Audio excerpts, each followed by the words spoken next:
absolutely go sleep to vote. Me, I hope you have a good night. Hello, Paula. Hello, anyone else out there? Me, myself, I'm going to be working on some art tonight, so hello, gamer. Yeah. Like, I mean, listen. Especially if you're living in, like, PA or in Georgia, make sure you send me all the cold medicine you have so I can live through the week, but also get out and vote blue tomorrow, so you know. Very important. We don't, honestly, like I said many times, you know, I don't typically do that stuff and blah blah blah because I like to keep upbeat. But one, like I said, feeling better about it. I'm feeling positive about the whole thing now, believe it or not. And two, especially if you have to go to sleep early for it, then take care of yourself. But yeah, welcome on in. Yeah, so at the end of the week, hopefully to celebrate a well-earned victory, I'm going to Disneyland. I did, if you're wondering, did you do that on purpose? No, if anything, I wish I had maybe chosen different days, but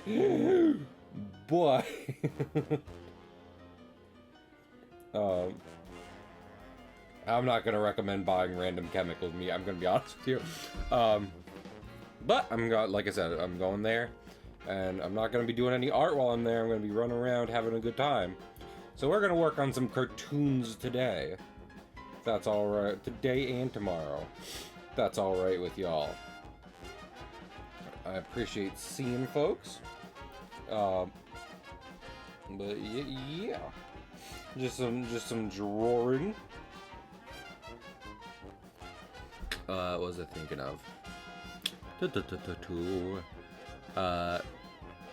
Nope. Oh, here we go. Honestly, this is pretty exciting. We're gonna be getting into some of the, I would say, overarching stuff in my funny newspaper comic strip, and it's like, you know, and I don't think that's necessarily what people go to comic strips for, but voice crack was on purpose, believe it or not. But I don't know. I've said many a times, I got inspired by this in part just by reading Mickey Mouse Race to Death Valley, which is right here on my desk actually, which is like a comic strip they did for Michael Mouse in the 30s and what have you, and it had some fun overarching plot, so I'm trying to follow it with something similar. I'm just gonna see. I use the same sketch layer for everything. Get rid of any little extra bits on the outside. Yeah. Hope everyone's doing well. I came home from work today. Took a fat ass nap. I largely imagine because I was, you know, it thanks to me just running around the entire time. I got really worn out today. I mean, it's my job. I'm always on my feet at my job, but some days are worse than others. And I would say today was worse than a lot of them because, like, you know, I spent a good chunk of it at one point just looking for equipment. You know, the tools needed to do the job. I just spent arguably far too long just scavenging for them. Even though they have places they should be. So that was fun. And I would say it didn't really calm down after that, so we'll see how the rest of the week goes. Like I said, I'm staying positive about all the wider country stuff, but in terms of like work and everything, I have no idea how the week's turning out, so we'll see.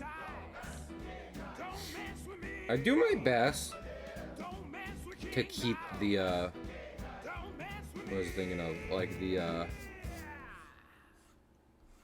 especially if the comic is meant to be like more fast-paced, like the comic of the week is meant to be more fast-paced or what have you. I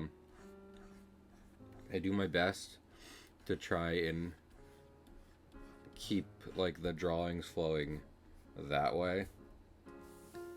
And it can be really hard, especially if in previous comics or what have you, I've set it up so that all the characters should be like facing that way. But you know, we do what we can. I'm seeing right now if I can reasonably draw a man's sleeve going this way.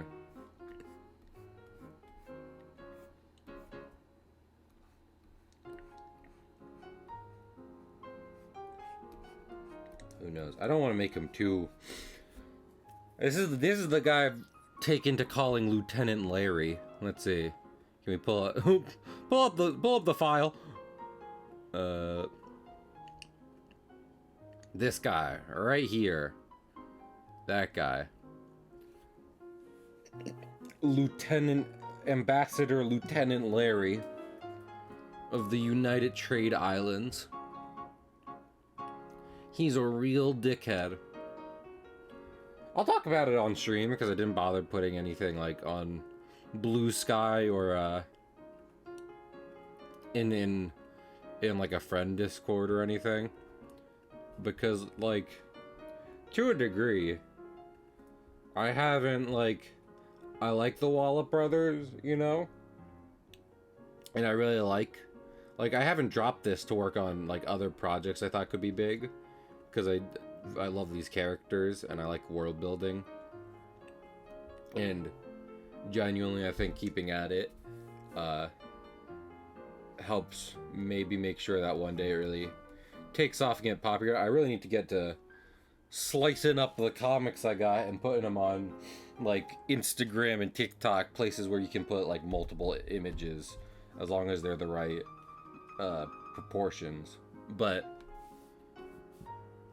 yeah, I got a burp. I'm so sorry. Anyway,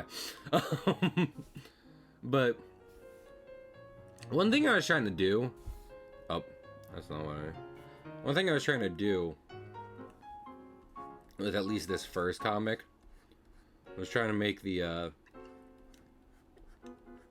captain for this particular UTI crew look like a dickhead, like a dickhead boss. Well, you know, Walt and Willie care about each other and are very and are very respectful of each other. And I don't know how much that's gotten across. It's gonna be the punchline to one of the upcoming comics jokes. So maybe we bring this down a bit.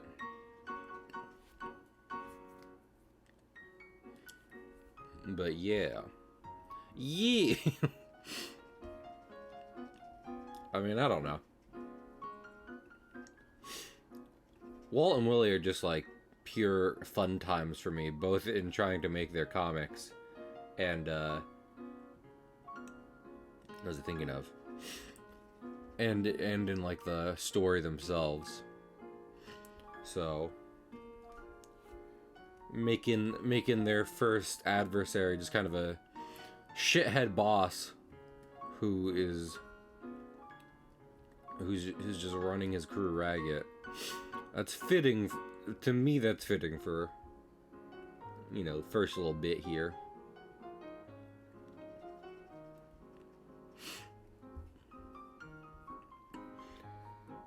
And then shonen style, we'll start scaling it up from there.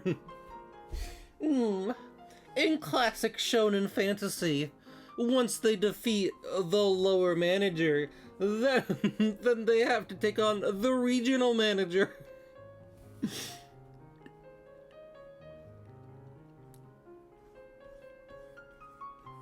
And that's gonna be an intense fight.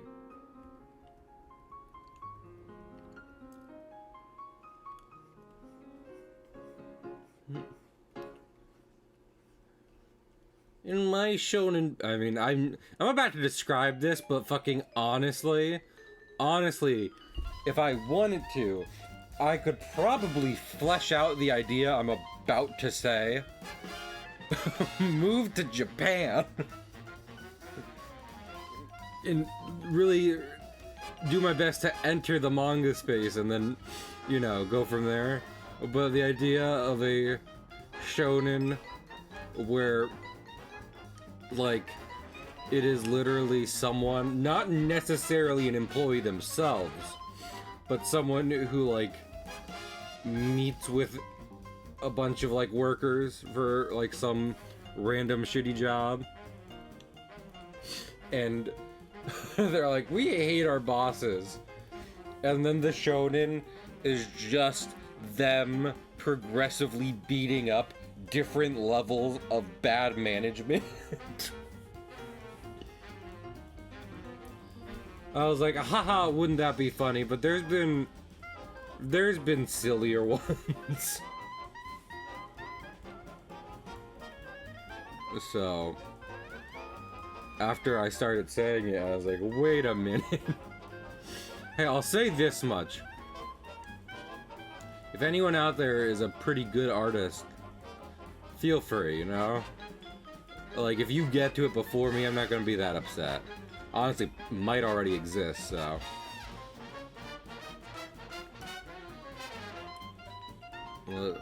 Let me not toot my own horn yet.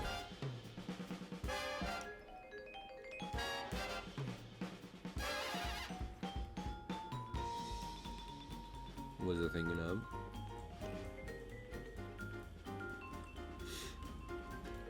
Yeah. I gotta draw a big explosion behind the boys here. What was I thinking of? But I'm mostly just mapping them out for the time being.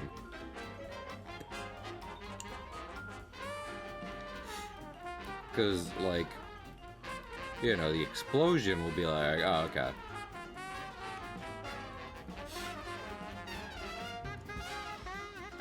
You know, I feel like I definitely said on stream at one point, technically none of these characters qualify as human, you know? Like, I would consider them all toons, species toon. But here's the thing. I don't know what it takes to kill a cartoon. Well, okay. I shouldn't say cartoon. A toon. Whatever the hell we're counting Walt and Willie as at the moment.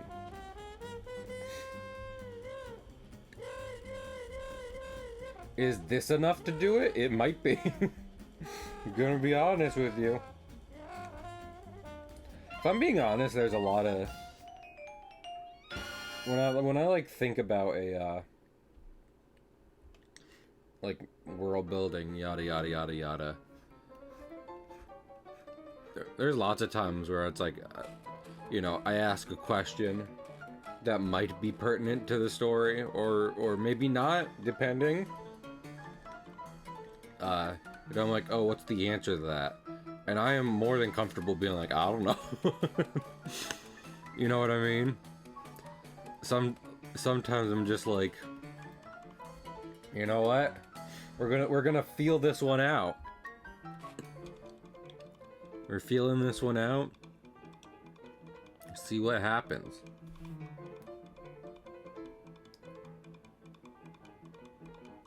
Judge Doom's dip. Well, not... I don't know if that would necessarily work here. For a couple reasons.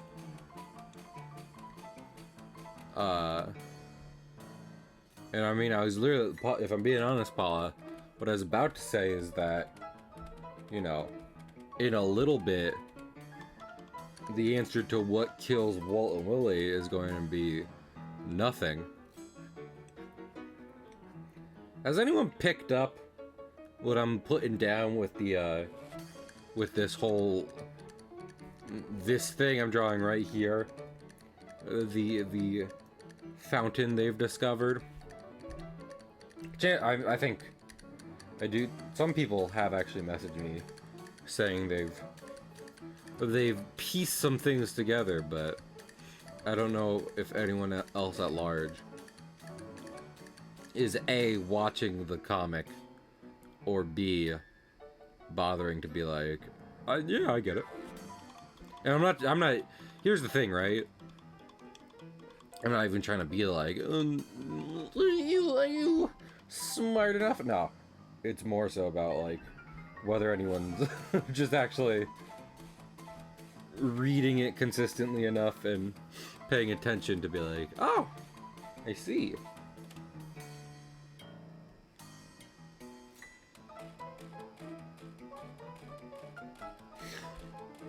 It's chill either way. I'm not about to get on anyone's case about reading my comics. I'd like people to read my comics, but at the end of the day, I make them for fun, both for myself and for other people. So, me getting uptight about people reading them, antithetical, would be a weird move to make. We're gonna have fun and we're gonna like it. You're having fun. Just full on dad at Disney mode. You know, I feel like I should say, because like yesterday, right? I was like, I don't know how to read. That is a completely fair answer, Paul. But yesterday, I mentioned something along the lines of like, yeah, I'll defend Mickey, but not Disney. Separate things, right? And now, I'm all like, oh yeah, I'm going to Disneyland, right? Yeah, Disney's not great, and it makes me sad that modern Disney Corporation is in any way involved with the operations of Disneyland specifically. Because Disneyland is everything I've ever wanted. I think in terms of like entertainment, escapism, yada yada, like a whole bunch of things, Disneyland is just the best. So, I like going there. I've only done it once before. Me and my friend wanted to plan a vacation, so we did. And we're going there specifically, but yeah. Yeah. Just like how I said, it's like, oh yeah, I like Capcom as much as you can like any, you know, big company or what have you. I wouldn't necessarily say that for Disney. You know, Disney does not have my running approval.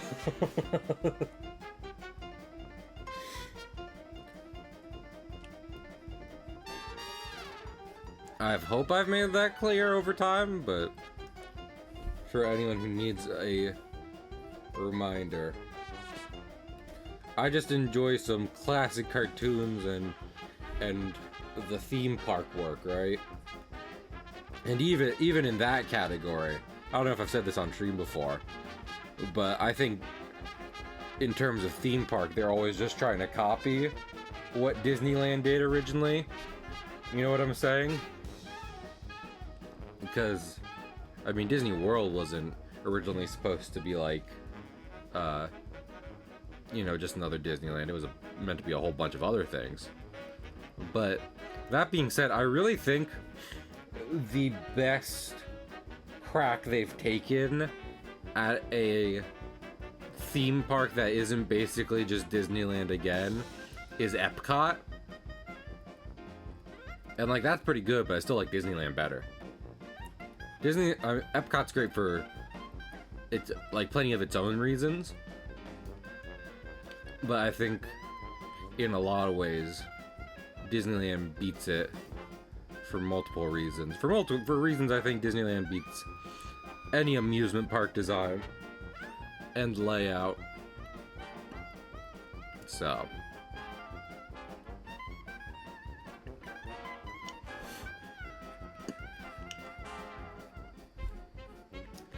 I'm having them land in the fountain, right?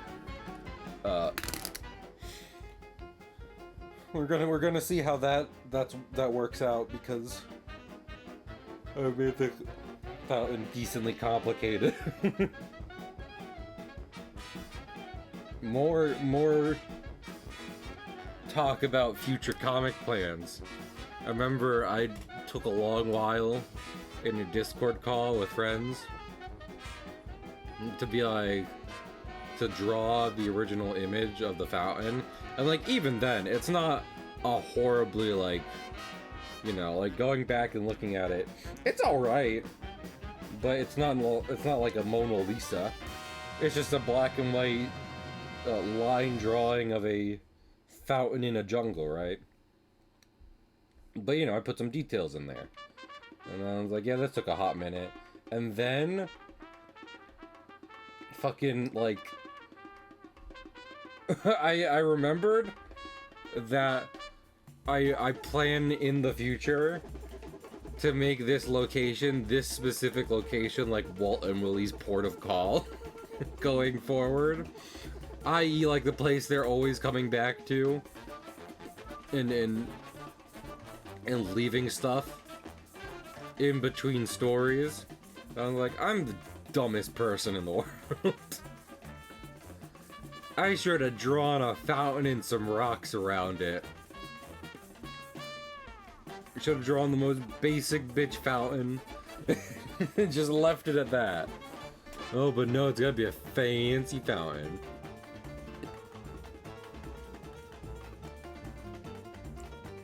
So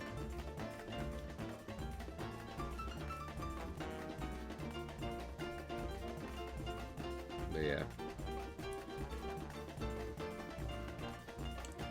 You know, I feel like I've said on stream a couple times at this point.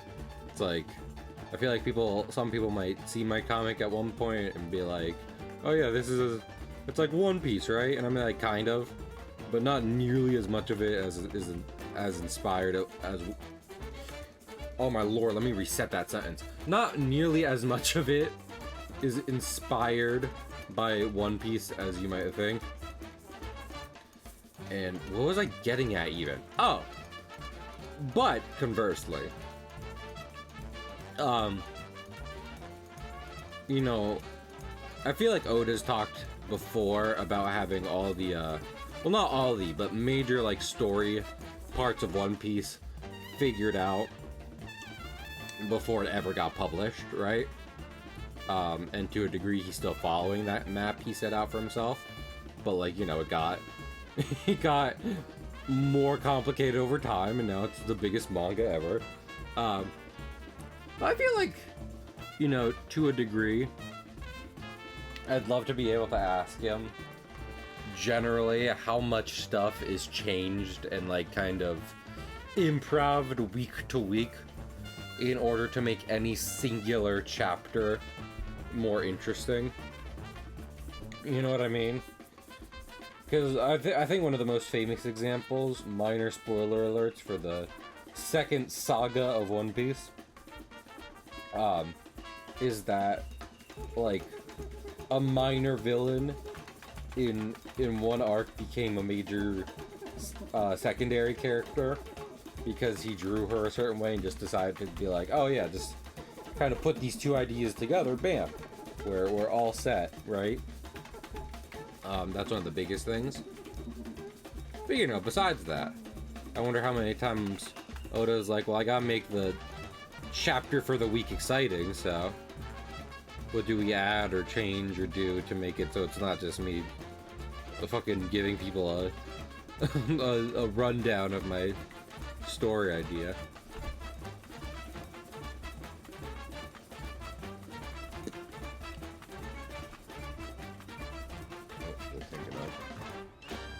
Here's the thing, we're gonna draw a column back here. Man, you know what I hate? you know what really grinds my gears? I've talked before. No, you pig. I've talked before about like, oh yeah. Well, pig, I was literally just being like, yeah, I need to cut up comics and put them on Instagram and shit like that, right? And you want to know why I haven't? Because fucking editing can be fun, but other times it's just like, I don't want. But anyway, not to get on imaginary people's grill on their ass again, but fucking, I had to Google column styles for the comic, because I know, as much as it pains me, I know that different periods of time and fucking, I don't want to say different cultures, because, like, I'm pretty sure, I mean, different cultures definitely did use different columns, but, like, you know, the head bits, that was, like, different Greco-Roman shit, and I was like, if I use the wrong one, someone's gonna be like, actually, don't worry, I just want to draw columns. I want to draw simple columns. I think I did end up going. I think the simpler option did end up being also the correct time period. Don't quote me on that. If someone ends up, you know, starting to get into the deep lore of the Wallop Bro comics, and they say, actually, you used the wrong one, then I'm sorry. I forget. And I'm not gonna Google it on stream because then people don't even have to get into the lore, you know? Then they just listen to me say which column types are appropriate on stream, and they're like, interesting.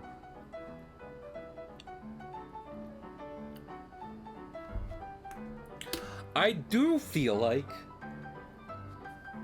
even though, so as a whole, I have been kind of proud of the stuff I've done with these so far, right? But I wouldn't say it's nearly anywhere to a point where I could, like, leave it and be like, yeah, I did an amazing thing with it, you know? Like, I want to do so much more with these before I could call it, like, oh my goodness, you should definitely check them out. Well, I think you should definitely check them out, but you get what I'm saying. But I feel like I've given you all the clues. You could have saved her, Mr. Policeman, right?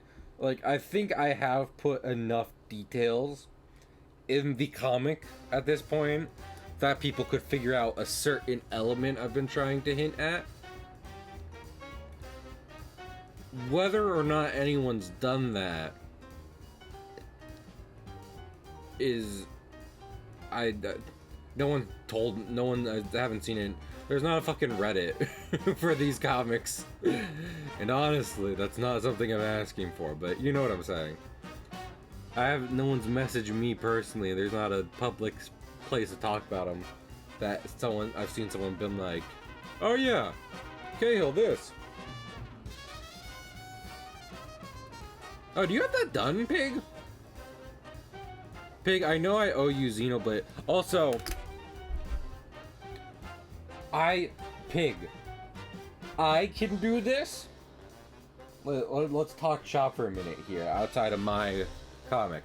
I can do this. But for Xenoblade stuff, with what we were talking about before in terms of the style of the video, what I was thinking was more than like, I remember there's a couple things that I remember. So I'll be making like, I was thinking I'd be making like sketches, not sketches, but, you know, drawings of the important characters you call out by name, props, and backgrounds. And then in editing, we put it together as jokes. You know what I'm saying? Like, does that sound okay for you? Unless you had one moment where you were just like, I want a detailed oil painting of Rex's pores. I was planning to make more like stage props and stuff to do the jokes. I do also have to, you know, go through all your notes and stuff. Get references for all the different characters, yada yada yada. Before I can confidently say exactly what I need. But I want to mention that in like 2 weeks from now, when I do a stream to work on the video, I'm planning just to. Well, largely what I'm planning to do is just draw a bunch of cute little models of Xenoblade characters.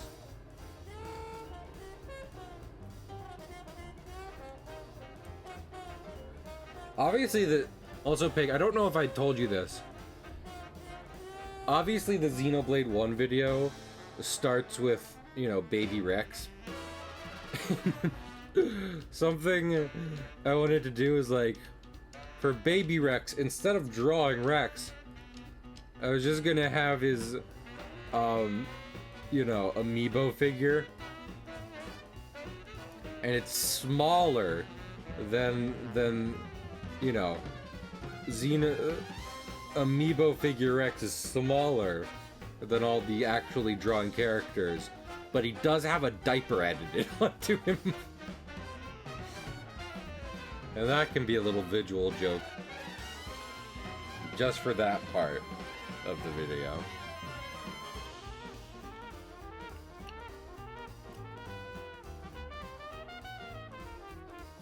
Honestly, sketching on stream can be really fun, because I can just doodle whatever the hell I feel like,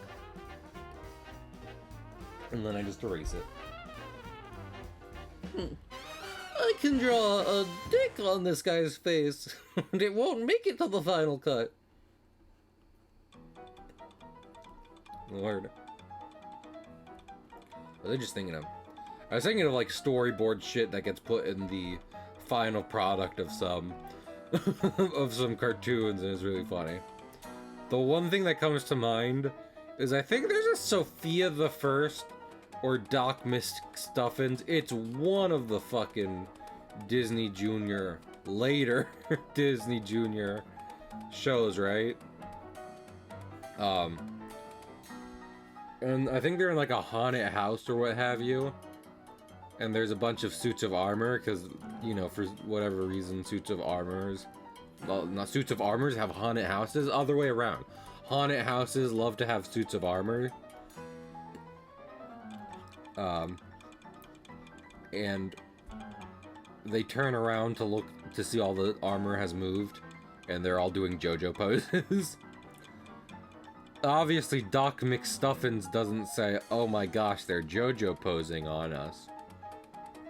But it is the reference is clear.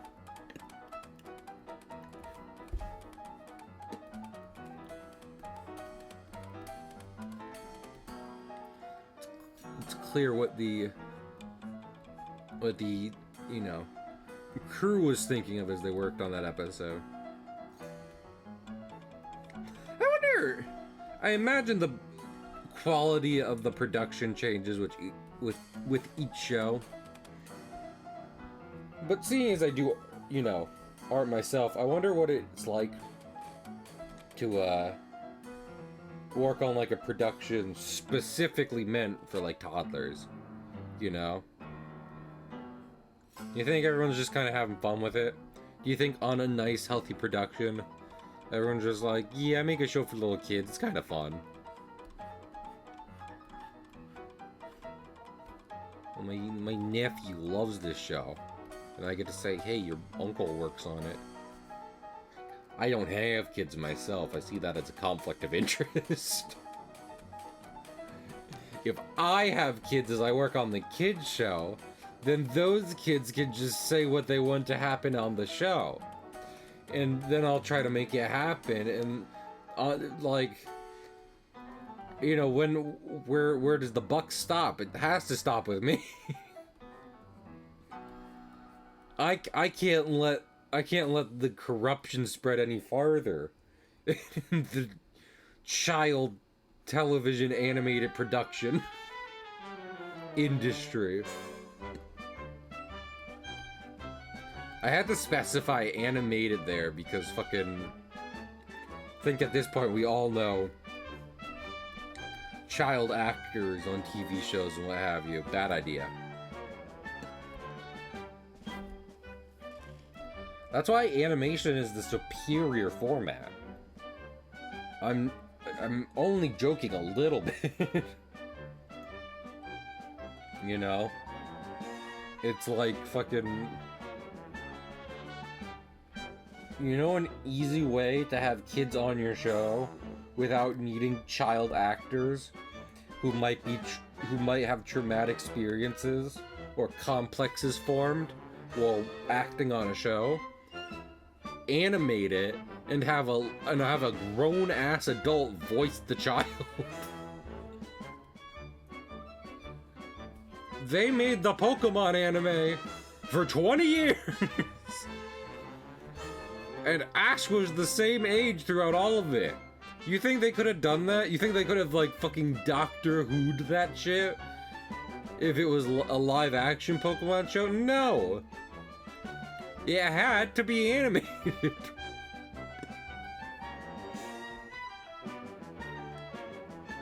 Even if they didn't know it at the time. Even if no one in that production knew how long that anime would be, you know, on air for, there was never a choice but to make it an animated show. Also, can I just say that's another thing? About me keeping up this comic.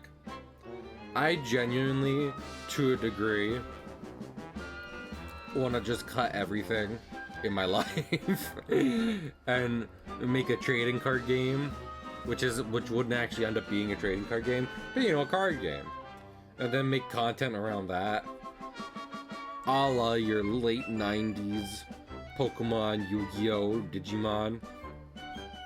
I would love to do that. I've always wanted to do that since I was a kid because I was into that shit.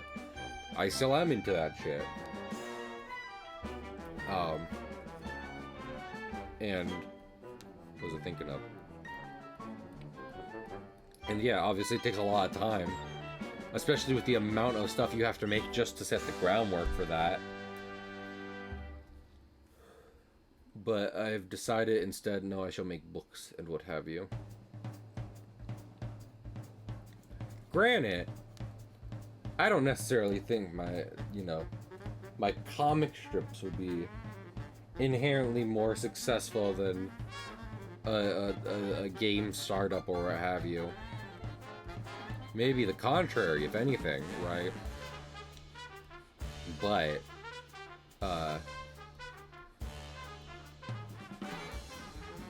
books probably. I feel like I'd have much better time with, you know, writing something and trying to get everyone into a game or yada yada yada. Could I make a fantasy world with my card games and then write books around it? Yes, absolutely. Do I kind of want to do that right now? That's what we're talking about. Am I pursuing that course of action at the moment? No.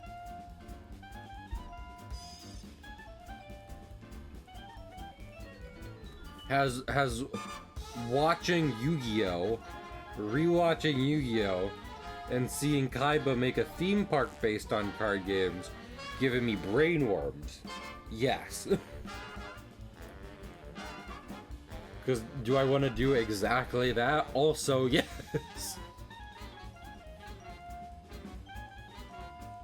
So, that's where I'm at. Here's the problem, right? I feel like I'm kind of scared to try and make like a game, especially one that has a multiplayer element, my main focus in creative pursuits, because I like to make people happy with the stuff I make. I try to get people like into it and bring them some kind of joy and entertainment through it, right? And like, there's always the risk in like making a game of any kind that instead of that reaction, people will just get toxic. So, obviously making comics and books and what have you, that's not a risk, whereas making a card game, no matter how badly I want to, that is a risk, so.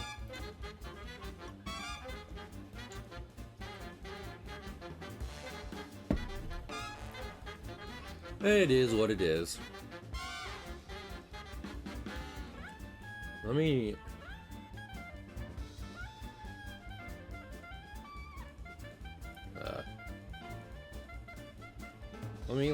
fucking sever this man's arm real quick.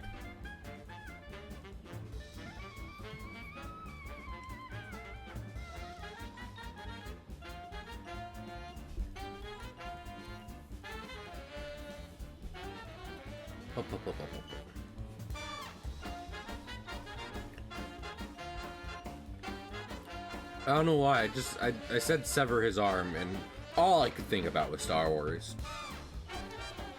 And I already told the whole VHS story, so honestly, I don't think there's much more to mine when it comes to Star Wars conversation.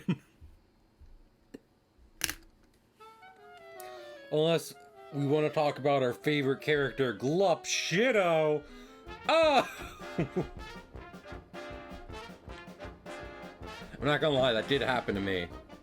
Because a character from one of the animated series made an appearance in one of the live action ones, and I was like, oh, that's super cool, right? But fucking... It's like, it is like, especially with the name he has, it was exactly the Glup Shitto meme.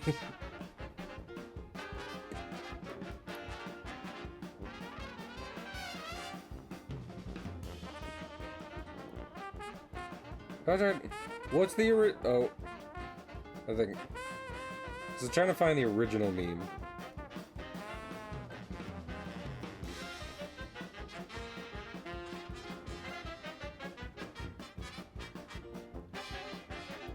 Every time a new Star Wars movie or show is announced, all the fans are like, OMG, Glup Shitto is back.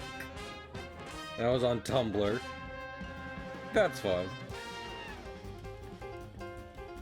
I don't care what Baby Yoda's real name is, because I think the Mandalorian should be the one who gets to name him, and the name should be Glup Shitto. Also, yeah, there is a specific... fucking... There's one here that's a real Star Wars news article, and then above it is Blork will appear in the Gruggleman and Binkus. And I'm getting really tickled by Gruggleman and Binkus.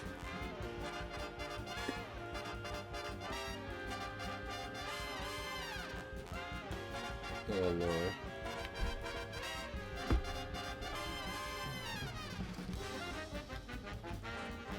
You know, I wonder, like, which is better. Total fantasy names, where it's like every bit of it is just bullshit, or things that are kind of based in reality, but then you kind of can tell. You know, you're like, oh. Like, because across the aisle from Glup Shitto is Darth Vader, whose name was literally meant to be just like Dark Father. I.e. like the biggest twist in Star Wars at the time of that character's creation. So it's like, is that better? Who knows? Maybe. Maybe. You know. We shouldn't just always be taking notes from George Lucas. Because he's pretty, like, you know, George Lucas is great at lots of stuff. I'm not trying to disparage the man or his works, but He needs an editor. Also, I want to check something. Okay. I was making sure about certain things. Also, let me rename this. Comic. This would be comic 18. Damn. Damn, the passage of time. You know how it be.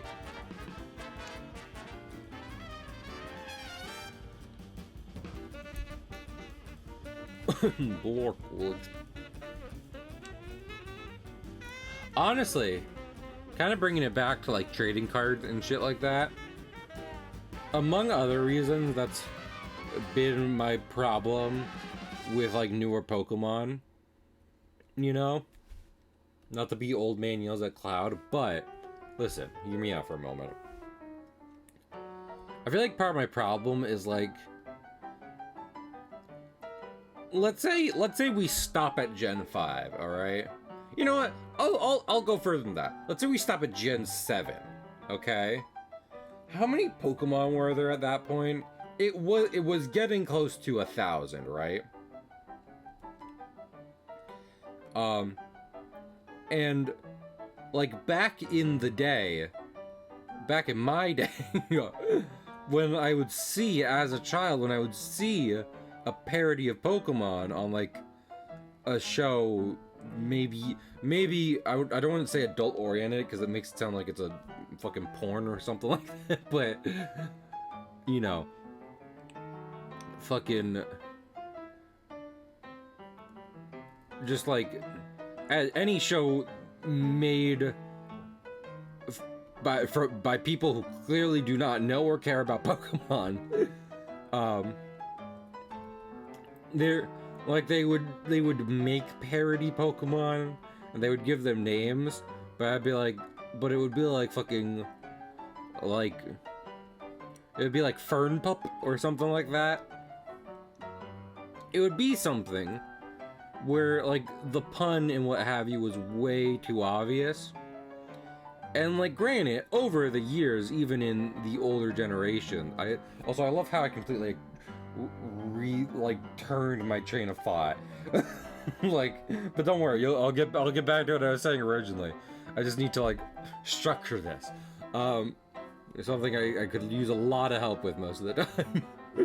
But anyway, right? Like clearly the person would not know anything about Pokemon, and the names or art or like designs of the parody Pokemon would not be incredibly good. I'm not saying they necessarily have to be, especially as a parody, but there is a clear delineation between someone making like a fake Pokemon and like the actual official Pokemon, at least when it came to like the quality of the creature design and what have you. And to a degree, that is still present, but I would argue it's gotten lesser so over the years. And I'm not even trying to say this as like all new Pokemon designs and names are bad. No, it's just that they just refuse to not make more.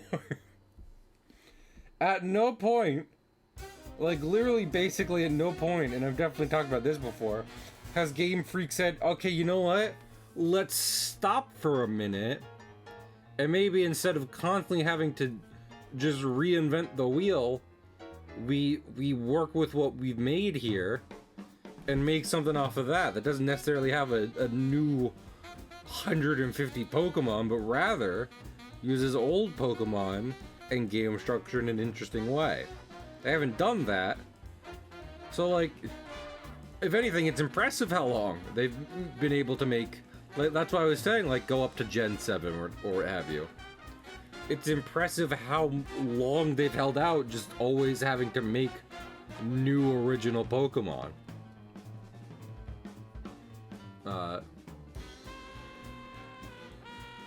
to a degree, I think we have seen, in recenter years and iterations, the deterioration of that. Both just because they won't take the time to properly develop, you know, new stuff, and then also probably because they've just been at it for so long.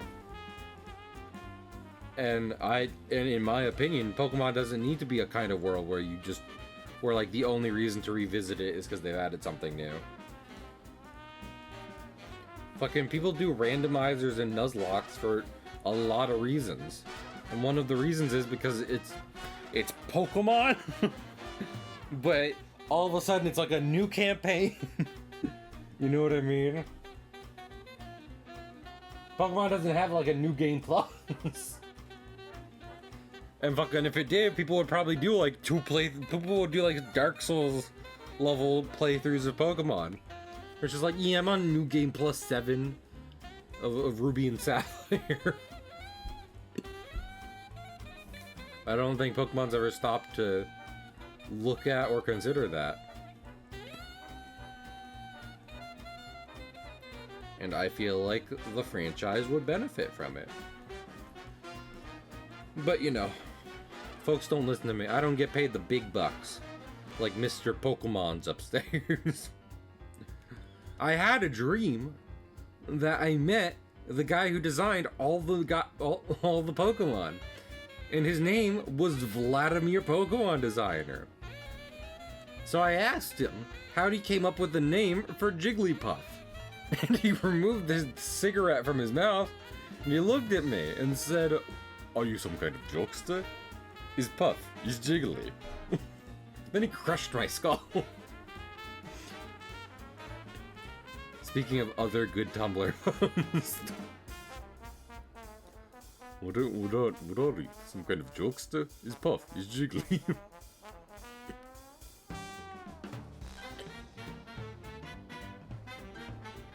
Are dogs' ears, like their floppy ears, is that made of cartilage too? Like the floppy bits of a dog, you know, the flop. That also cartilage? Or is that something, is that just skin? I was gonna say, is that something else, but I think the only two possible ingredients for ear is skin and cartilage. And honestly, it's a thin line even. So, that's fun.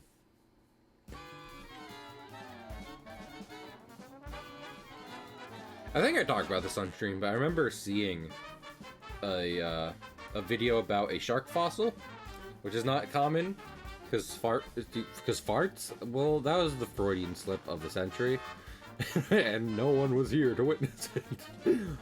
I got away with it. Anyway, because, you know, shark skeletons are made of cartilage, so they're soft and don't leave fossils very well. But like one shark in particular died in a particular way that like pressed it, and oh no, Paula, Paula, forget. You must forget. Like it was basically pressed into a fossil, almost like they were making a mold of the shark. It was super cool. And the other cool thing about it, on top of just getting to see the entire body of an ancient shark, was the fact that this shark apparently had like, I feel like I talked about this on stream, but it's just so cool. Because like the shark in particular, like its teeth, this species had teeth all along its upper mouth. So just the entire upper jaw was teeth for like crushing stuff. And it was pretty cool. And you know, like, of the cool things about that is like, obviously, you know, they make decently good estimates based on what information they can about what an animal like that would look like, you know? But when you have such a weird feature being left behind, being the one thing that is preserved, then obviously it's just like, well, well, we did our best, but who fucking knows what this thing looked like, you know? So getting a better preserved sample, really cool. But I was focused on something, so I didn't really register what was said. Good. Okay, good. Erase that memory. Oh, Lord. I genuinely just want to skip the rest of the week. I definitely said this yesterday. But I still want to do it. Because I'm tired. I'm tired. And like I said, I took a nap the moment I got home. I ate a lot of chicken, and then I slept for 2 hours before stream. So, like, the energy going into tomorrow, not very high. IMO.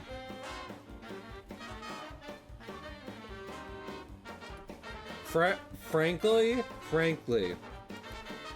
I've said this to a few people at this point. I feel like to a degree, and I know I'm about to say this as I stream on fucking Twitch, but just, I've just gotten tired of jobs the way they exist now, right? Not necessarily working, period, but just job structure as it is modern day. I wish I could find something that suits me better. If I might be so bold. Alright, you follow me so far? I wish I could go to my boss, you know, not quitting, but just say to him, it's insane you expect me to work right now. You know, I'm sure a lot of people feel like that. Can we make that a thing you can say to your boss? The only asterisk to it, the only clause, is that you say it fully intending to continue to show up to work, but you're still just like, it's insane you're like, yeah, you gotta clock into the 9 to 5.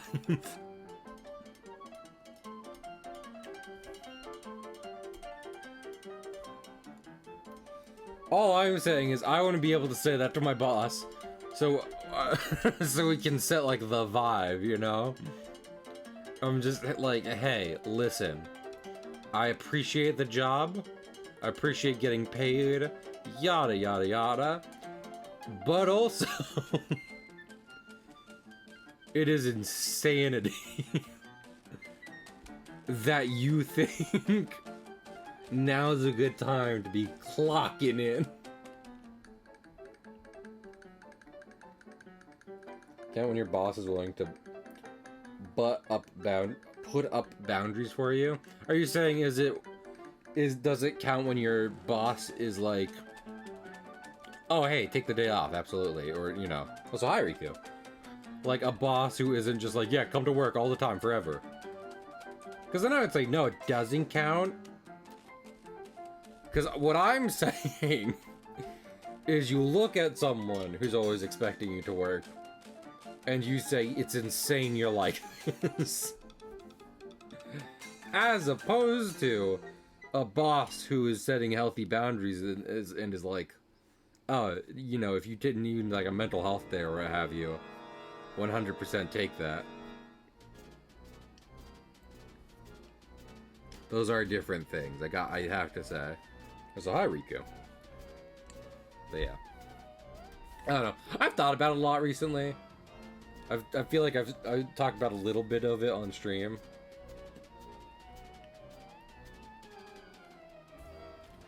But I feel like one thing I want to drive home is that I'm not adverse to having a job as much as I wish I could structure a job in a way that works for me. You know? And I'm sure everyone thinks like that. But if that's the case, why is it so hard to find?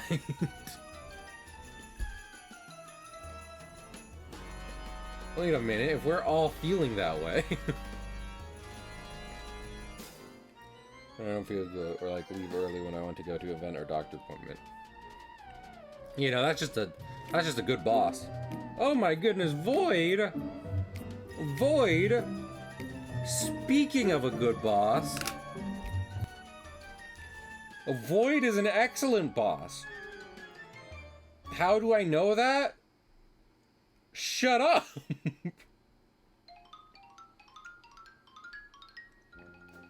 Void Wanderer. Were you doing Dokapon? I feel like I saw that. No, you were doing Legends Arceus. Hey! I was ragging on Pokemon before. That being said, Arceus is kind of more in line with what I want. Does that mean they took the time to fully develop it? No. But it is definitely more of what I was talking about. No, you, J12. Welcome on in, Raiders. I'm Cahill. I'm an artist and animator who likes to play games, everything from your action adventure games to your platformers, but we're doing art right now because I'm going to Disneyland at the end of the week and gotta get some comic work done. No, you, Val. Yeah. Because what I was saying, Void, for those who missed it, I'm not trying to do any Pokemon hot takes, because, and I'll talk about Disneyland all you want, don't worry. But not trying to do Pokemon hot takes, because to a degree, I too am tired of people talking about the current state of Pokemon, right? But I think something I've always wanted since I was a kid was a Pokemon game that, you know, kind of played like your your typical main entry, but they didn't like have a whole new generation. It was just a reimagining of, it was like, here's a new place to go to and new things to do, but with the Pokemon you already love. You know what I mean? And to a degree, Arceus is kind of like that. But even then, they couldn't help themselves because they have, like, you know, the, like, old forms of Pokemon. And yet they still put Porygon in it. Void, if you could do me one favor. I don't mean to ask much of you. I appreciate the raid so much. Void, if you could just do me one favor. Next time you're streaming Legends Arceus, next time, if you see a Porygon, could you scream for me? Could you yell aloud at that walking paradox that has no reason to be in that game? It's like, Pokemon, you had, I don't even care. First off, there doesn't need to be a time travel plot. And I'm sorry, I know what I was saying. But listen, no, you have to listen to me. This is more important than anything. This is more important than the election. I'll stand on that. Fucking, they had one job. I don't care if you want to put a time travel plot in your Pokemon game. Go for it. But your one job was to not put the computer Pokemon whose Pokedex entry in the first game says a recently created Pokemon. Your one job was to not put that in a game canonically taking place in feudal Japan. Why in the fuck you would do that baffles me. If I was Vladimir Pokemon designer and I was designing Pokemon for Legends Arceus, and my boss, who have already says that it's insane you expect me to come to work today, I've already said that to them, and they come up to me and they say, hey Vladimir, you know how we're making the time travel Pokemon game? And I say, yes, of course I know. And then they say, I think Porygon should be in it. I'm throwing them out the building. It's literally one of the, it's the easiest world building detail. It's the easiest, it requires the opposite of work.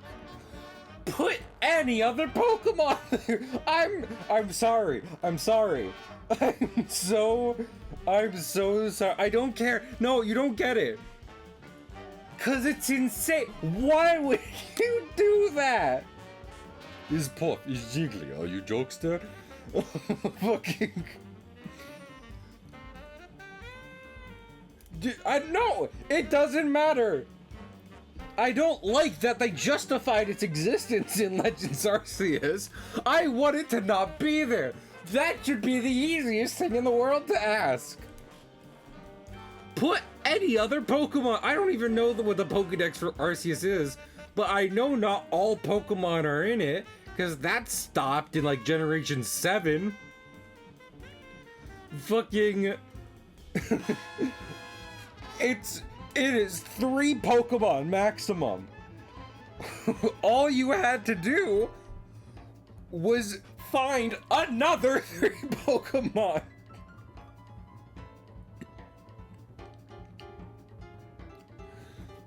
Fucking... It is insane to me.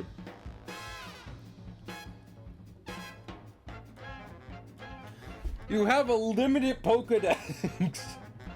You have thousands of Pokemon. You want to make a rural setting. Why the computer one? I am sorry. I apologize.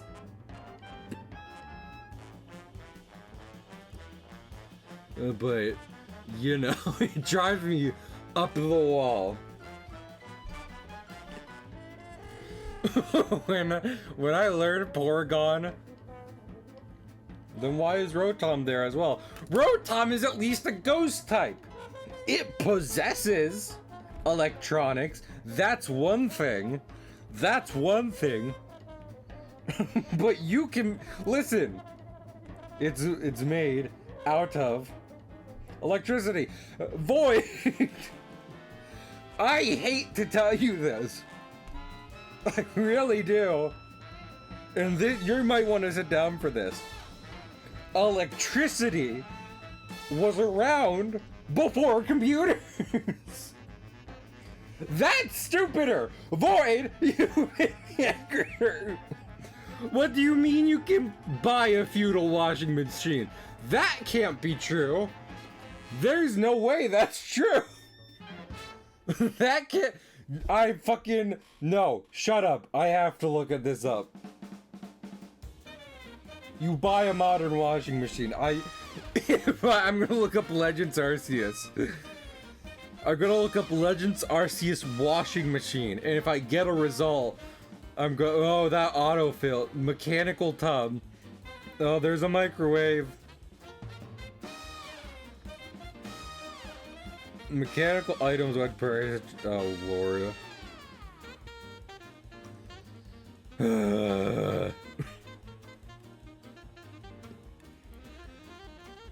Yippers! I have to use a bathroom. Back to a Pokemon battle. I should end stream on that. Oh, so who gave me a Yippers? Let me look. Thank you. Banana Thread, thank you for following me. That's insane. Again, I can't stress this enough. Because the talking points I was saying before about Pokemon, about like, yeah, we're all tired about hearing about this. One of those is that they can't finish a game at this point to save their lives. And yet, they went out of their way to put a contradicting feature in a Pokemon title about time travel.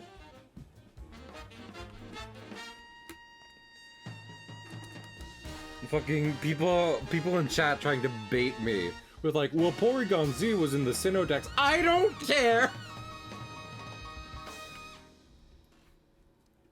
Yeah, you know what else the Sinnoh Dex had? One fire type. Had one fire type. And yeah, I'm pretty sure there's more than one fire type in Legends Arceus. So I don't get why people aren't getting upset about that. More people. Are you telling me that if Void, are you? I just want to get. I first off, that was all fake anger, to be clear. And then second off, I'm dropping it to legitimately ask Void. Are you telling me right now that you're saying if Porygon Z wasn't in Legends Arceus, which I can't stress enough again, is the time travel Pokemon game, people would be upset about that. That is what you're communicating to me at this moment via Twitch chat.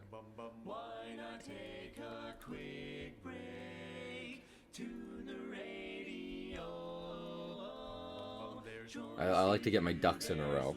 Yes, people will be upset if Porygon and Rotom are not there. Again, even though the appliances shouldn't be there, I can defend Rotom being there. And also, I believe you with that. It's insane, but I believe you. You're right. You are right, Void. You're right. You're right. And that's insane, but they're Pokemon names.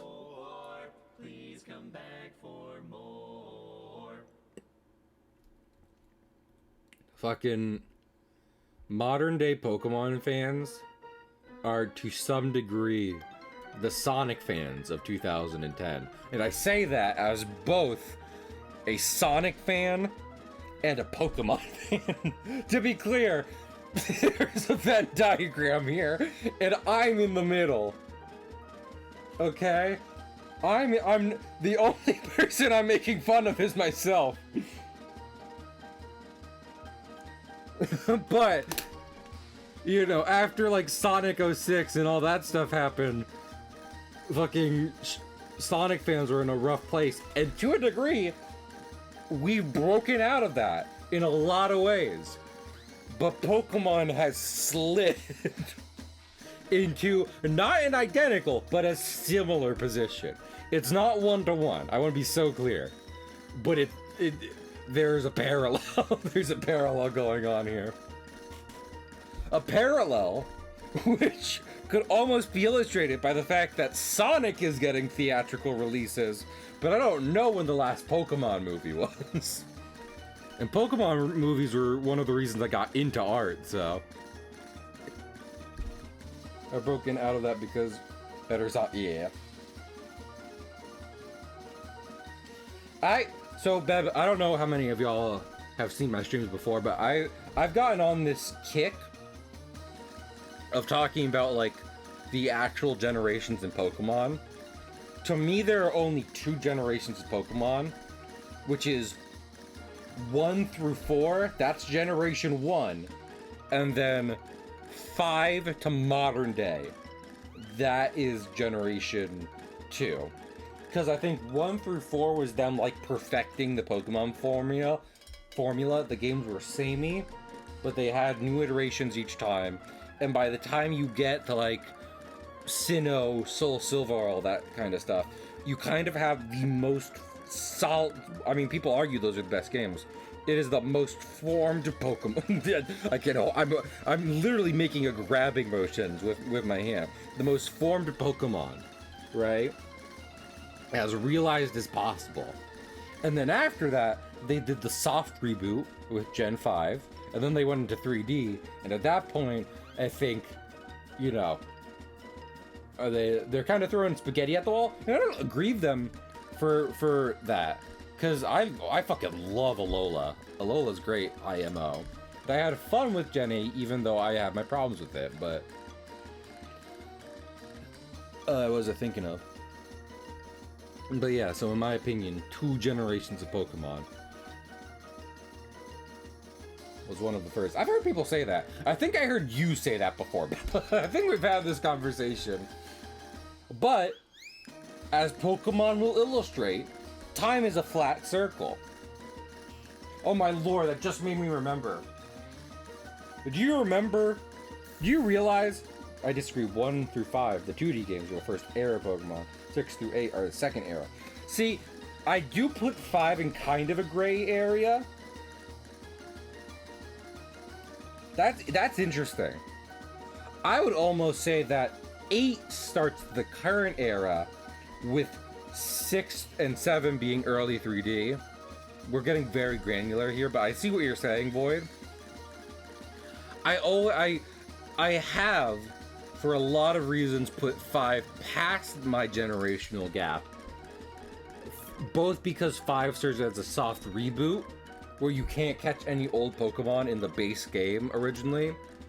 And like a bunch of other reasons. It's the first game not to be based on a Japanese region, etc, etc, etc. Gen 4 ends with Arceus, the god Pokemon. Yada, yada, yada. But I see what you're saying there, and to a degree, that is a completely valid interpretation for a lot of reasons. Some might... I feel like some people be like, no, that's actually more accurate than Cahill's stupid thing. But... 100%. Apparently, the last Pokemon movie was 2020. People who ordered tickets got a Zarude and Tiny Celebi. That's pretty cool. So I want to get... This is going to break my bank. But I need to get Pokemon Silver for Game Boy. And then Pokemon... Okay. I need to get 3 Pokemon games. Sun... Leaf Green... and... Silver. Because then I will have, like... Up to, like, Gen 5, I have, like... every pair of Pokemon games, because my parents got me from those for me and my sister, and I kept them. So now I don't have to scour eBay for them. What was I just thinking of? Oh yeah, I was going through them. At one point, after I got back into Pokemon, I was going through it, right? And I found a Celebi on a random save file, which I think I did stand in line at GameStop for. And that Celebi is now in, what was I thinking of? Pokemon Shining Diamond. And before anyone says anything, you have every right to criticize those games. But I had fun with them. I think they're they're comforting to me. So, I was like, I will leave all my favorite Pokemon in this game on my Nintendo Switch. And then I'm free to, you know, then I'm free to play my DS games whenever I feel like it. Don't have to worry about keeping my Pokemon in one of those. What was I just thinking of? Alright, y'all remember the Pokemon leaks? And how, like, yes, there was a lot of things that put the freaking Game Freak in there. But then they also had all the Pokemon cosmology lore, apparently. Which they just never put in a Pokemon game. That could have been the focus of Arceus. I don't understand. I don't understand who's running that company.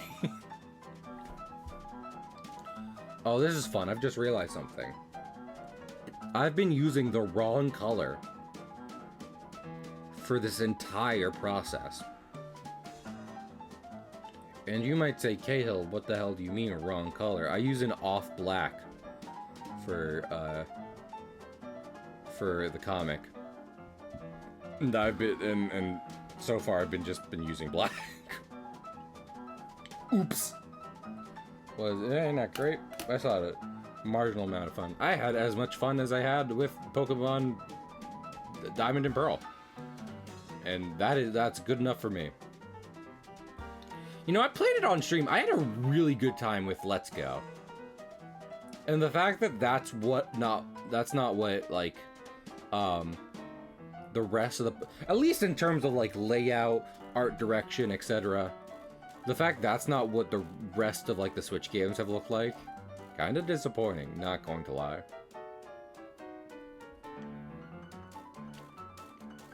Let's Go was a good time. Maybe I should get Let's Go Eevee, too. That would not be nearly as expensive as Silver or Leaf Green. Let's be so real right now.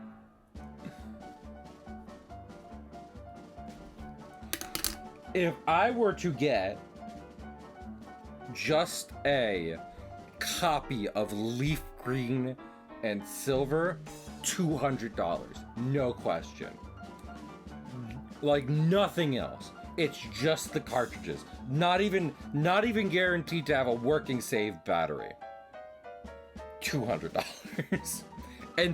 And you know, if I get like, you know, money for dog sitting or something like that, like maybe it's still kind of a waste because I could have just bought any other game and, you know, fucking and save money. But also, speaking of, would y'all like to do something fun? Because remember how I was just talking about, you know, getting retro games, yada yada yada. I got, I said this before, I got Sonic Heroes and Sonic Adventure 1. And I think they were both like $40 or something like that. They were not expensive. Right? Yes, this says right here, 40. What was I thinking of? And I was just like, oh, that's pretty cool. I didn't realize they have the manuals. They have the manuals. This copy of Sonic Hero and Sonic Adventure 1 have the original manuals in them. So really quick, if it's okay with you guys, I'm just gonna take a minute here. Enemies. Dr. Eggman. Age unknown. As his name implies, Dr. Eggman is a doctor that looks like an egg. As well as having an unfeasibly high IQ of 300, Eggman is a romanticist, a feminist, and a self-professed gentleman. Sadly, his charms are often difficult to spot through the abominable laughter that accompanies his maniacal declarations of world domination. Sonic is always finding ways to stop his diabolical plots, but as with all great arch-enemies, Eggman now sees Sonic as more of a rival than a threat. Fucking love. This is the best description of Eggman. Half of this paragraph is dedicated to calling Eggman a feminist. A feminist who looks like an egg. Milady. Self-professed gentleman. So we gotta play that at some point. See, that's the thing, right? I was talking about. It's like, oh yeah, I should pick up, you know, Pokemon Silver and whatever. Chances are, if I get to ask for anything for Christmas, I'm just gonna be asking for Sonic Adventure 2. Round out that collection.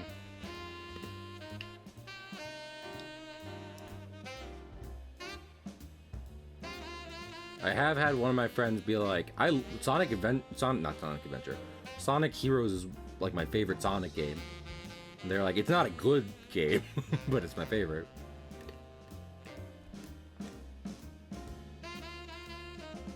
I'll be excited to play those. I wonder if January of next year would be a good time to start with a playthrough of different Sonic games. I guess we'll see. We'll see what time brings.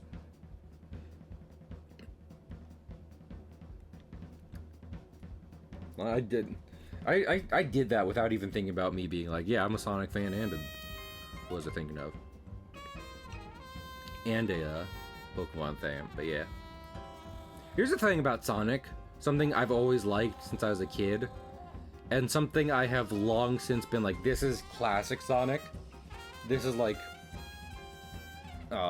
this is something largely just kept in classic Sonic, because I like the different art direction, and like the way they'll design levels, you know, like Green Hill.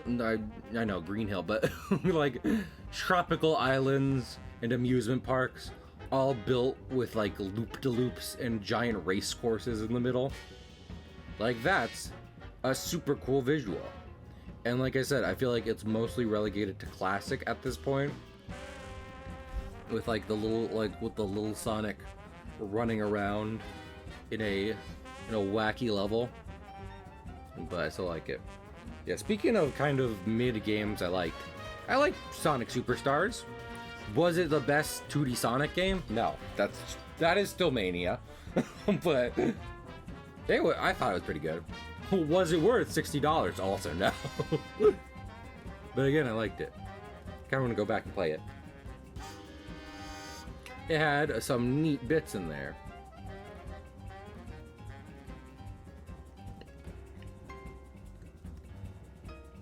I can get really controversial in just a second. Which is also seeing the recent modded Game Boy and N64 that was announced have been real tempting. Oh, are they making? Is someone making a new emulator? Okay, well, not emulator, but you know, thing to play N64 and Game Boys on. Those are always fun. Like I was saying, I have one for the NES and SNES back here. And I was afraid it broke a while ago. It's fine for the time being. But I got that for $20 when I was a kid, and I looked it up, and it's now like a couple hundred, and I said, why?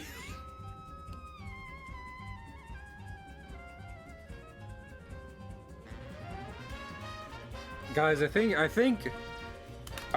we need to start making collecting both like more normalized, but simultaneously like shunned. Do you get what I'm saying? Everyone should be encouraged to collect stuff, but also anyone trying to sell those things for hundreds of dollars for no reason other than scalping should be shunned in public events, in public settings. Their family should have to wear masks when they go outside. Maybe with accurate cartridge stop, but modern yeah, I've seen those. That's another thing I like. I keep talking about this. Got my CRT set up. So now I'm craving AV cables. I ate a couple AV cables today. Tasted like spicy spaghetti. So one thing I think might be fun to do, I was talking about this with a friend, is I'm talking about all this stuff where I'm like, yeah, I'll buy that if I have extra money, fucking knock on in my dreams. But I think it would be fun to get an HDMI to a V cable. And then what I do is I play Elden Ring on a small CRT screen. And frankly, I'm gonna be the only one who gets any enjoyment out of that novelty. But I will get a little enjoyment out of it. For $5, I can fucking, like, you know, recreate that one image of Demon Souls being played on a box TV in a basement. And that sounds like a good time to me. IMO. Did I put lapels? I did give this guy lapels. I fucking love giving people lapels.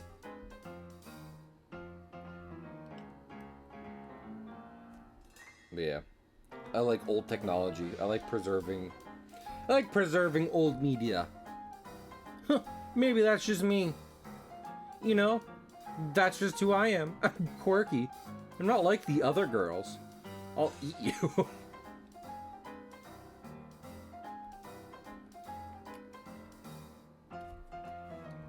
Lord, how many people remember My Babysitter's a Vampire from Disney Channel? I saw that on TikTok a while ago. A clip from it, and I was like, Lord, I'd nearly forgotten. I watched a decent amount of it as a kid, and I was like, this is good. But it definitely didn't get put in the Hall of Fame with, like, Zack and Cody and what have you. Also, it's wild to me they're making a Wizards of Waverly Place follow-up with fucking Selena Gomez. Like, I'm kind of shocked she was like, yeah, I'll come back for that. I don't know if she's just, like, in episode 1 or not, but... Hey, do y'all want to know something? Does anyone here know who Cliff Jumper is? Maybe? No? So, back in the old days of Hasbro, Cliff Jumper was an Autobot from Transformers who was basically Red Bumblebee. Okay? You with me so far? And I mean, I have an old, a retro Bumblebee figure on my desk right here, right? Bumblebee used to look really boxy, and he would have he had horns. Like, as opposed to like the Michael Bay version where we kind of gotten used to. Retro Bumblebee, he was like a boxy figure, kind of like Optimus Prime, but smaller, yellow, and he had a normal dude face, and he had a yellow helmet with horns on him, right? You following me so far? So Cliff Jumper was that, but red. Okay? Okay? With me so far? Well, as time has gone on, obviously Bumblebee became one of the most popular ones. And Cliff Jumper, he's had his moments, but for the most part, he, hung back a little bit. So he still looks basically the same in most iterations. But Bumblebee's, evolved. Well, here's the thing. One of the best Transformers show, Transformers Prime, has Cliff Jumper in it. Except he's in, one episode. Because he dies after the first episode. Okay? Minor spoiler alert for a decade-old show. Cliff Jumper dies in the first episode. But recently, I've been seeing... Was a Cliff involved? Ironically, no. Cliff Jumper doesn't jump off cliffs an incredible amount of the time. Contrary to what you might suspect, given his name. Fucking, you know who they got to voice Cliff Jumper? Dwayne "The Rock" Johnson.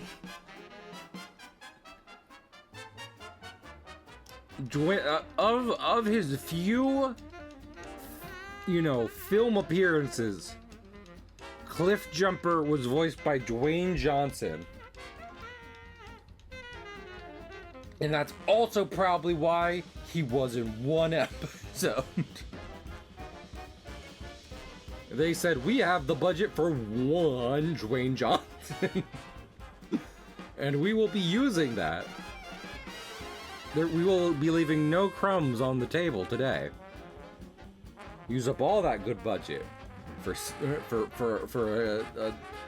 impactful Dwayne Johnson cameo. Dedicated rock funds, exactly. And I mean, who better to voice a character named Cliff Jumper than a man named The Rock?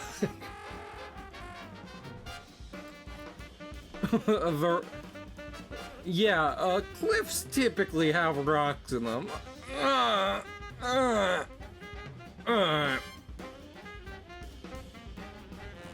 So that's a fun film fact for you guys for the day. Also, if anyone out there isn't really into Transformers and wants to know another thing about Cliff Jumper, it's that Cliff Jumper is often seen as the Autobot who dies a lot. But as far as on-screen deaths have gone, Cliff Jumper has only died twice. And Optimus dies in every Transformer. Between Optimus and Megatron, they fucking double the death counter in any Transformers media. And I say that because Cliff is also one of the main characters in the current Skybound comics, the Energon universe, not to be confused with the Energon show, which is named Transformers Energon. It's Transformers, and the setting is the Energon universe. But anyway, but yeah, I like him in the comic. And then I was like, oh, everyone says he dies a lot, which isn't actually accurate. So that's fun. You die once when you're voiced by Dwayne "The Rock" Johnson, and everyone makes it part of your identity going forward. Just insane. Oh lord. I do not like when my screen does that, but I don't know how to stop it. But yeah.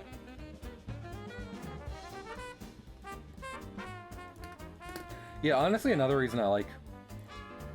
What was I thinking of? Another reason I like Cliff Jumper is because, like, I kind of like Bumblebee's old design. And since he kind of has become a time capsule for that, we can have new Bumblebee designs and also have Cliff Jumper, and it's like the best of both worlds. It's always fun.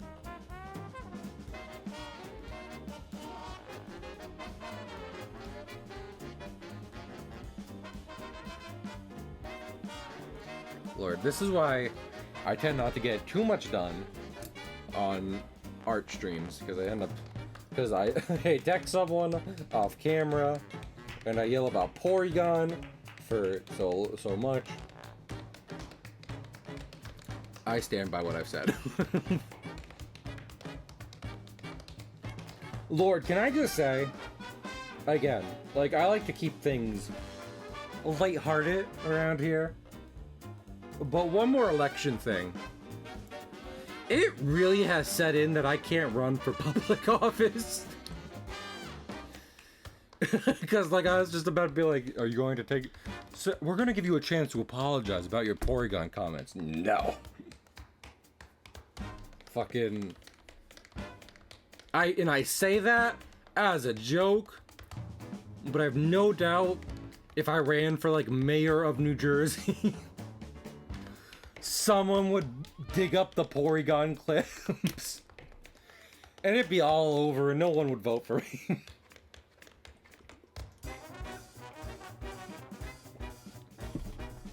That's just the way the internet is now.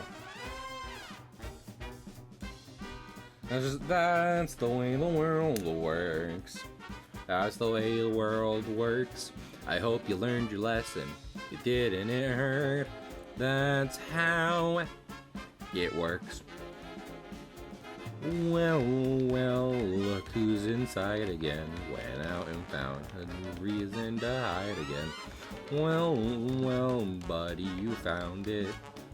Now come up with your hands up. We've got you surrounded. That doesn't really go with the jazz in the background, but you know.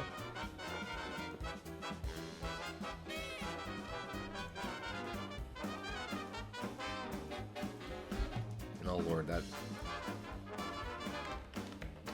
Drawing ellipses and circles is hard. You have to have a steady hand, and I do not. Yeah. Fucking jobs not available to me anymore. Fucking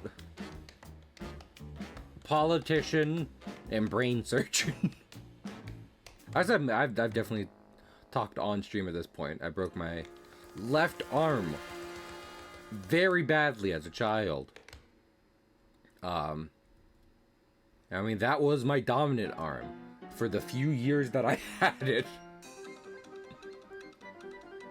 And like, honestly, even as an artist, I've never really had steady hands. So, legitimately, unironically, I think a very long time ago, the possibility for being a brain surgeon went right out the window. Along with me and my arm. Yeah. I don't know if I've said this detail before, but I broke my arm just playing around in the house, and I didn't think it was that bad. My mom definitely did. I don't know if I said this. I also don't know if I said this part before. My mom thought I broke my arm so bad, she left the house and she went to get our neighbor because she could not handle that by herself. And yeah, and then when we got to the hospital, they were like, did he get crushed by a garage door? And my mom said no. So I feel like that story alone validates every like parent's fear of like, I can't leave my child out of my sights lest they explode, you know? Just like, it doesn't matter if they're home or not. If I'm not looking at them, something bad is going to happen. I've become a fucking some online story to tell so that parents can justify hovering over their children. Damn it. That's not what I want at all.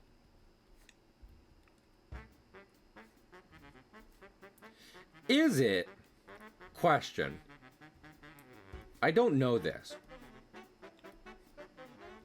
Is there any science or legitimate medical research / like, you know, encouragement where it's like, yeah, you should, like, it is normal and you probably should, like, let your kid get hurt at least, like, once. You know what I'm saying? Because, I mean, like, we have flu shots and stuff for, like, you know, diseases and everything. But, is there a consensus on, like, yeah, your kid's gonna get hurt, and fucking, and it's kind of okay, because otherwise they'll grow up to be on, like, Jackass or something, believing they're invincible. You get what I'm saying? If you let your kids break their bones, then their bones will grow back stronger.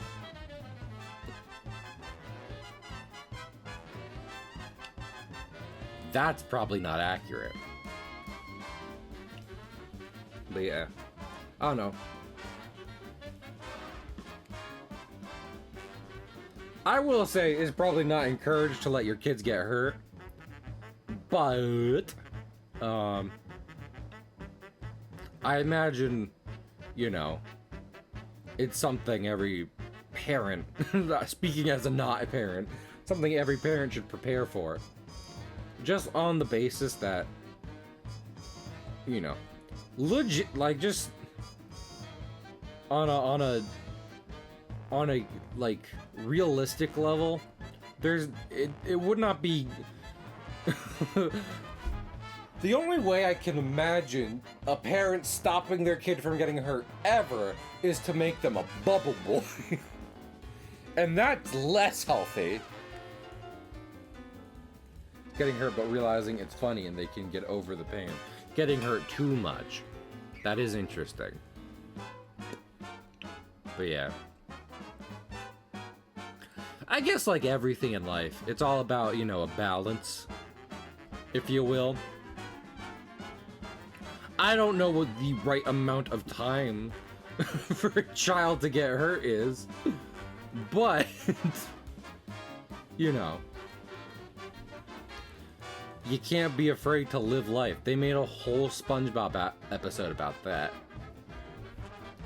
You know, there's still one thing I don't get, though. What's that? What's a gorilla doing underwater?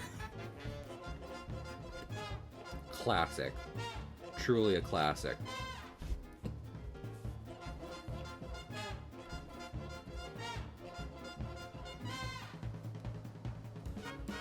Lord, I don't think people, like a lot of people, watched or remembered the first SpongeBob Christmas special. And I only say that because thinking about old SpongeBob shit, I like to quote, the ending of that one comes to mind. Because at the end of that special, Squidward sees fucking Santa Claus flying through the sky. and is on, and Santa just starts going crazy. He says,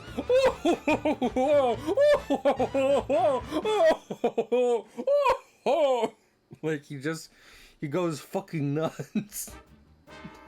And I think about the way that Santa laughed forever, you know? I'm never not thinking about that specific Santa laugh.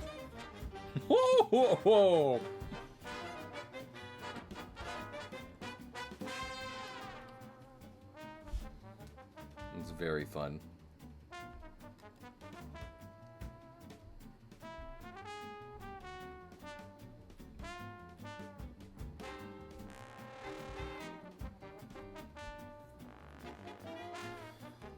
All right. Let's draw some more. Let's draw fee. Hey guys, this is my petition to get me on Drawfee. No. Here's the thing, chat. I'll let you in on a little secret. Even if I was so bold as to think I should get to go on Drawfee, I haven't watched Drawfee. So, I probably still wouldn't. Oh, absolutely, gamer. There was a couple SpongeBob episodes like that. I feel like some people are always like, you know, it's like, how did the writers of SpongeBob get away with this? And the answer is because, like, some of these episodes were allowed to air once and never again. For whatever reason. Because parents or the board didn't like it.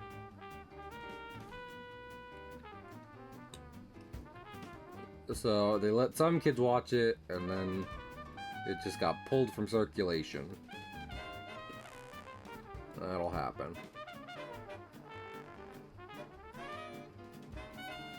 God rest Stefan Hillenberg.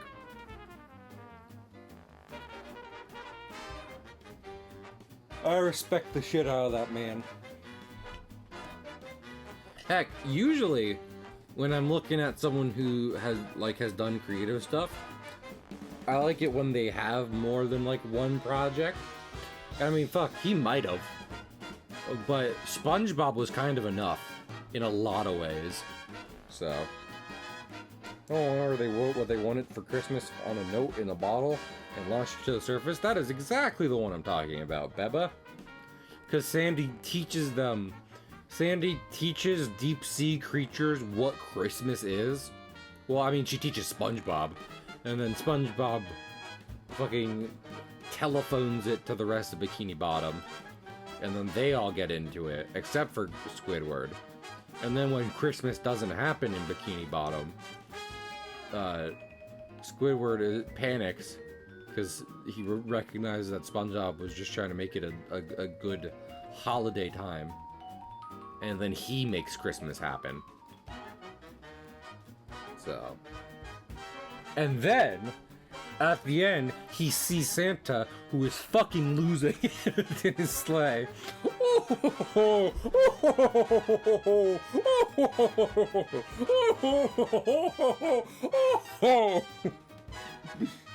It was definitely just a guy in a wig in front of a green screen. Which kind of makes it better.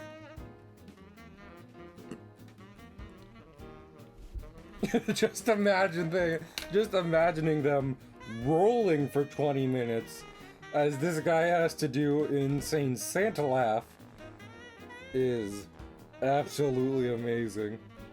Let me see. But I'm looking it up.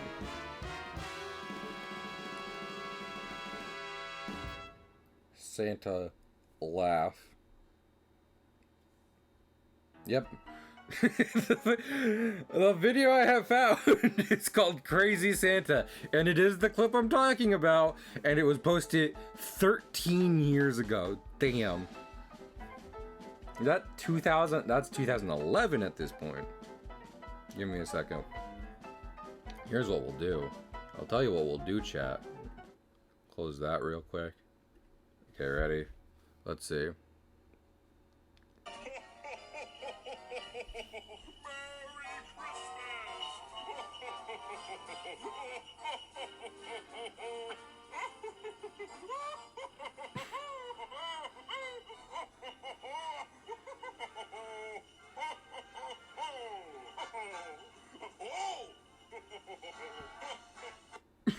Fucking.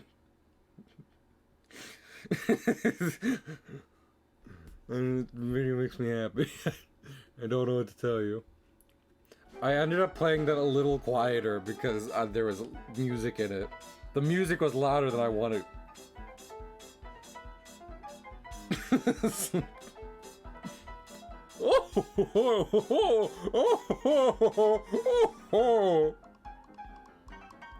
It's an inspired read. I can confidently say, person who did that, absolutely just the Shakespearean actor of the highest quality. I am no. Definitely a number of holiday specials where they feel like they just spawned to the scary godmother. You out, gamer. I don't mean to call you out. I don't mean to call you out. But I feel like you were not looking for scary godmother hard enough. Firstly, let me start by saying, I remember seeing a video on TikTok. It was one of those things where someone posts their videos, their YouTube video in multiple parts to TikTok, right? And I should watch the full thing, but it was literally defending Scary Godmother. It's like, yeah, the technology was bad, but these movies are pretty good, right? But then following that up by saying, gamer, I say that because I remember Scary Godmother being a yearly tradition, for me at least. You know, back when Cartoon Network was way more of a thing than it is now, and like I was watching cable TV daily. I remember when Halloween would roll around, I would be able to find Scary Godmother one day and watch the whole movie. Like, you're not wrong about like that being a thing with some holiday specials, but Scary Godmother was not one of them. Let me hit y'all with Rudolph the Red-Nosed Reindeer 2,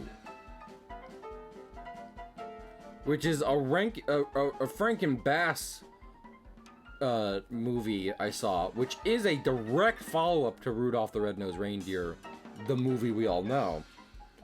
Except it's after Christmas, and Rudolph and friends from original special need to save the New Year now, because I think Baby New Year went missing? Question mark.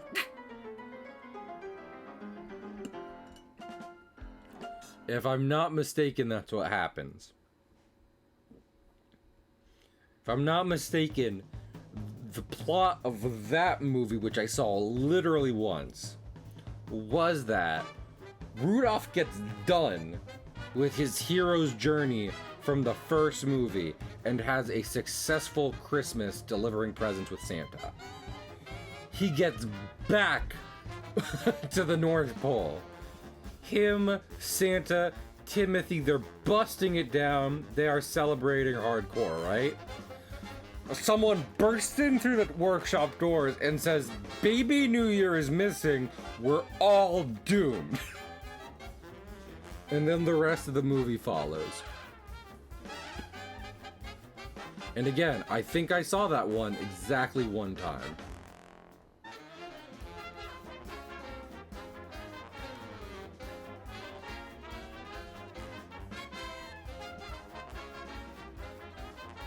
It's wild, because I feel like when Christmas rolls around, a lot of people just watch the entire Franken Bass, like, filmography, right? So the fact that, like, I'm pretty sure there's one film made by them, which is like, I don't think it was low budget either, not from what I remember. Like, just a straight up follow-up to one of their more popular films. And yet, it's just like, fucking... Nope.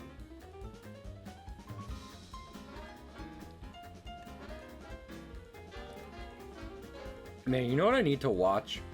That one VHS tape I was talking about that has a bunch of Scooby-Doo cartoons on it. Just because old Scooby-Doo is fun. It's a good thing he's in there and we're out here. And that we're in there and he's out here. And I just remembered he's the sheriff.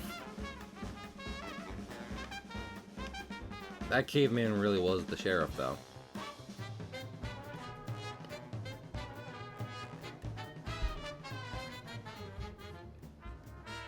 I feel... Well, Pokemon Christmas episode. There was a Pokemon There probably was. There wasn't there? Was that the one with Jinx in it? It probably was the one with Jinx in it. That is massively unfortunate. That is so wildly, incredibly unfortunate that that's the Pokemon they went with for a Christmas special.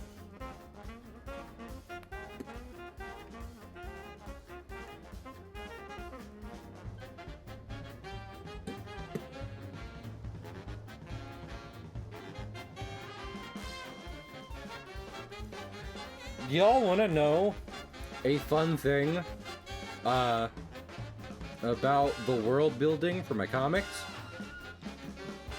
So you know how I have a $sign as this, like, on this guy's hat, and just as the general, if you've taken note, like kind of the general symbol of the UTI.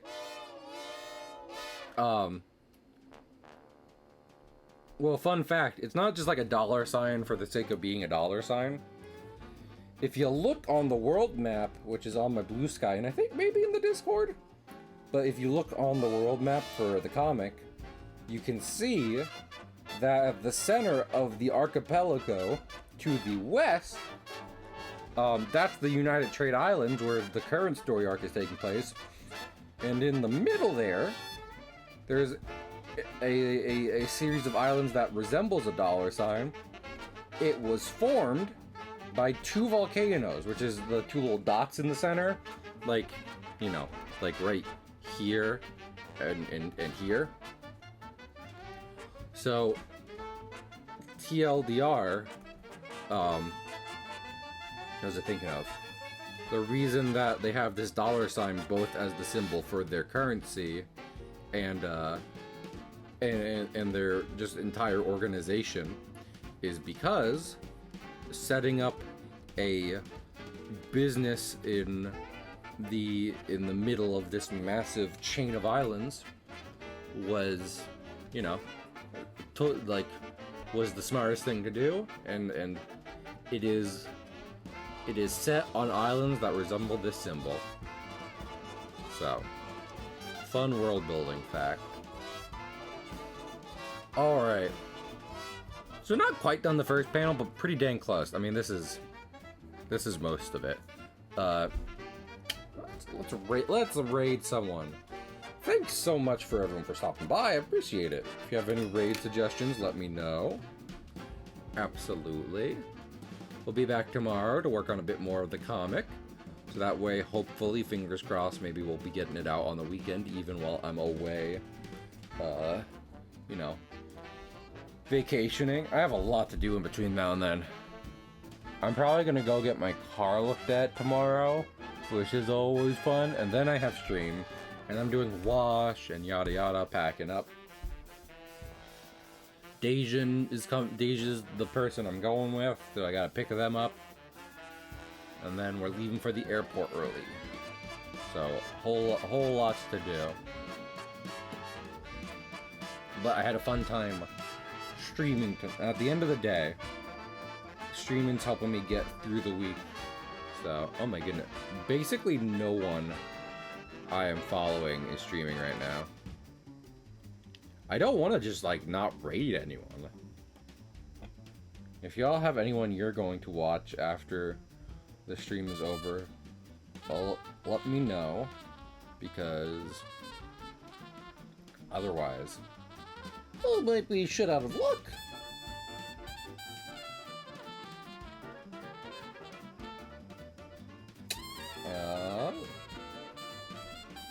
Oh, wait, there might be someone.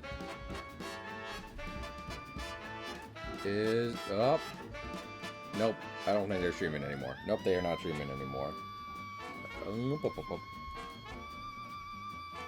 into D&D, I got someone. I mean, I'm down, yeah. Oh. If you have a suggestion, I'm more than willing to hear it out, Paula.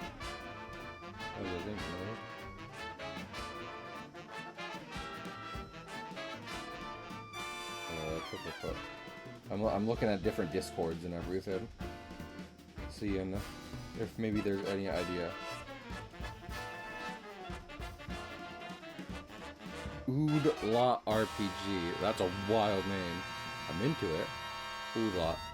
I mean, listen. If that's who you're gonna watch after this, Paula, then I am down.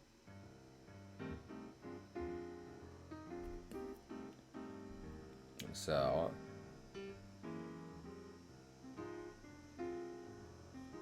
I'm just checking out their channel real quick.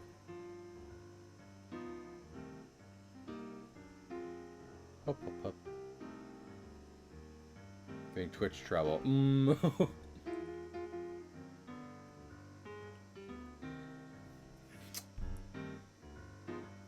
Okay. So I have two ideas. Paula, you let me know how you feel about this. We can either raid them, or we can try raiding Alpharad, who I know is like friends with Jaden Animations and everything. I think. Oh, where's Scott Falco? Scott Falco's playing the new Mario and Luigi. I talk about his videos all the time. So I might raid Scott then, cause he's playing the new. I forgot the new Mario and Luigi is. How does that sound to everyone? Raid man and talk. Raid a video man I talked about. I think we'll do that. Maybe get to check out the new Mario Luigi game, which is always cool. Alright. Well, I appreciate it, everyone. I hope to see y'all around. And yeah. I'll be back tomorrow, and hopefully, again, maybe we'll even finish up the comic. Who even knows? I appreciate it. I'll see you later. Bye!